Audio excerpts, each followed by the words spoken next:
Hello guys, എല്ലാവർക്കും നമസ്കാരം. Welcome back to my YouTube channel. അപ്പോൾ ഇന്ന് ഞാൻ വന്നിട്ടുള്ളതെന്ന് പറഞ്ഞാൽ ചെറിയൊരു ക്ലാരിഫിക്കേഷൻ ആയിട്ടാണ്. ഫസ്റ്റ് ഓഫ് ഓൾ ക്ലാരിഫിക്കേഷൻ പറയുന്നതെന്ന് പറഞ്ഞു കഴിഞ്ഞാൽ, ഞാനൊരു പ്രോഗ്രാമിന് പോയ സമയത്ത് നമ്മളിങ്ങനെ കളിച്ച് ക്ഷീണിച്ചിരിക്കുന്ന സമയത്ത് അവർ ചോദിച്ചു എത്ര മാസമായി പ്രഗ്നൻ്റ് ആയിട്ട് ഡാൻസ് കളിക്കുന്നല്ലോ എന്ന് പറഞ്ഞിട്ട് നമ്മുടെ സതീഷ് തൻവി എന്ന് പറയുന്ന സാറ് പറഞ്ഞിട്ടുണ്ടായിരുന്നു. അപ്പം ഒരുപാട് കൺഗ്രാജുലേറ്റ് ഒക്കെ ചെയ്തിട്ടുണ്ടായിരുന്നു, നല്ലതാണ് കളിക്കുന്നതെന്നൊക്കെ.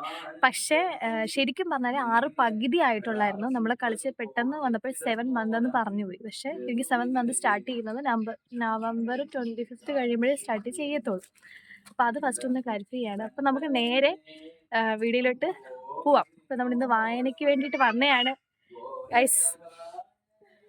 ഓക്കെ, അപ്പം ഗൈസ്, വൃശ്ചിക മാസം സ്റ്റാർട്ട് ചെയ്യുമ്പം നമ്മൾ റീൽസിലാണെങ്കിലും നമ്മൾ ഓരോ വീഡിയോസിലാണെങ്കിലും നമ്മൾ ഗേൾസിനെ സംബന്ധിച്ച് കൊച്ചിലെ അച്ഛൻ്റെ കൂടെ പോയ ഒരു ഓർമ്മ മാത്രമേ കാണുള്ളൂ. അപ്പം പെൺകുട്ടികൾക്ക് 10 വയസ്സ് വരെ പോവാം, അതിനുശേഷം 50 വയസ്സ് കഴിഞ്ഞ് ശബരിമലയിൽ കയറാൻ പറ്റത്തുള്ളൂ. പക്ഷെ നമുക്ക് ഗേൾസിന് അല്ലാത്ത അയ്യപ്പറ്റ അമ്പലങ്ങളിലൊക്കെ പോവാനായിട്ട് പറ്റും. പക്ഷെ എന്നിരുന്നാലും ശബരിമല എന്ന് പറയുന്നത് ഒരു വേറെ ഫീലിംഗ് ആണല്ലേ. ഇപ്പൊ കൊച്ചിലെ എന്നെ സംബന്ധിച്ച് എന്റെ അച്ഛൻ്റെ കൂടെ പോയ ഒരു ഓർമ്മകളാണ് എനിക്ക് ഇപ്പോഴും ഉള്ളത് കേട്ടോ. പോകുമ്പോ കഴുതയെ കാണുന്നതും പിന്നെ നടന്ന് കയറി പോകുന്നതും ഗ്ലൂക്കോസ് കഴിക്കുന്നതും അങ്ങനെയുള്ള കൊച്ചു കൊച്ചു ഓർമ്മകളും കാര്യങ്ങളും ഒക്കെ ഉണ്ട്. അപ്പൊ മാല ഇടുമ്പോ സ്കൂളിൽ പോകുമ്പോൾ മാല ഇട്ട് സ്കൂളിൽ പോകുമ്പോ അടിയൊന്നും കിട്ടത്തില്ല. സ്വാമി ആയതുകൊണ്ട് അടി കിട്ടത്തില്ല, അല്ലെങ്കിൽ കന്നിസ്വാമി. അപ്പം വീട്ടിൽ കഞ്ഞിയൊക്കെ വെക്കുന്നതും അങ്ങനെ അങ്ങനെ ഒരുപാട് ഒരുപാട് ഓർമ്മയുണ്ട്. പിന്നെ ഇപ്പം എന്താന്ന് വെച്ചാൽ അന്നത്തെ ആ ഒരു ഓർമ്മയാണ് നമുക്ക് ഇപ്പോഴും നിൽക്കുന്നത്, അനുഭവിച്ചറിഞ്ഞാന്ന് പറഞ്ഞു കഴിഞ്ഞാല്. പക്ഷെ ഇപ്പൊ നമ്മൾ TV കൂടാണ് മകരജ്യോതി കാണുന്നത്, റീൽസ് ഇൻസ്റ്റാഗ്രാം വഴിയാണ് ഓരോ കാര്യങ്ങൾ അറിയുന്നത്. എന്താ പറഞ്ഞേ, എല്ലാ ഗേൾസിനും അവരുടേതായിട്ടൊരു വിഷമവും കാര്യങ്ങളൊക്കെ കാണും. അങ്ങനെ വിഷമമൊക്കെ ഉള്ളവര് കമന്റ് ചെയ്യട്ടോ. അപ്പൊ എനിക്ക് ഇങ്ങനത്തെ കുറച്ച് കൊച്ചു കൊച്ചു ഓർമ്മകളുണ്ട്. അപ്പൊ അതെനിക്ക് എപ്പോഴും ഭയങ്കര മെമ്മറബിൾ ആണ്.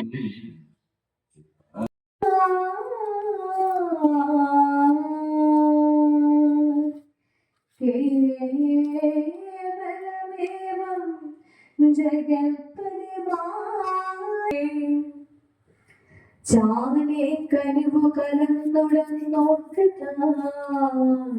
ചെയ്തവനാശു സംസാര നിർമോചനം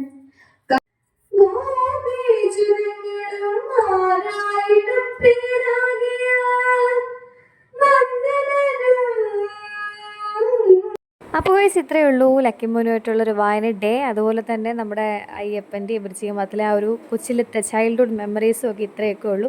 അതിനുശേഷം ഞങ്ങൾ നേരെ അവിടെ നിന്ന് ബസ് ഉണ്ടായിരുന്നു കേട്ടോ ടൗണിലേക്ക്. അപ്പോൾ അത് കഴിഞ്ഞ് നേരെ അവിടെ നിന്ന് പിന്നെ ബസ് പിടിച്ചിടണം പോകണം. അത്രയേ ഉള്ളൂ.